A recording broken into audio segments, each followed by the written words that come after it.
সততার উপরে থাকার কারণে আল্লাহ তাআলা আমার ছেলেকে উকিল করছে, আমার মেয়ে ছোট মেয়েটা বিসিএস কেডার, এবং আমার সংসারটা যথেষ্ট ভালো চলতে আছে।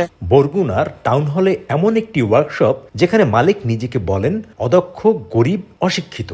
আমি 42 বছর ধরে এই কাজ করতেছি, যার জন্য আমার কোনো ক্লান্তি আসে না, কাজের থেকে অব্যাহতি নেই না, এই কারণে যে আমার কাজের থেকে অব্যাহতি নিলে আমি অলস হয়ে যাব। দক্ষ মেকানিক হলেও তিনি কাজের গ্যারান্টি দেন না এবং নিজেই পরামর্শ দেন তার ওয়ার্কশপে কাজ না করানোর। যতই আমি কাজ করি আমার মনে হয় আমি আপনাদের থেকেও যুবক, আমার 18-20 বছর বয়স এরকম মনে হয়। তুলনামূলক কম মজুরি নিলেও তিনি বলেন তার মজুরি অনেক বেশি। আমি আল্লাহর কাছে কোটি গুণ শুকরিয়া।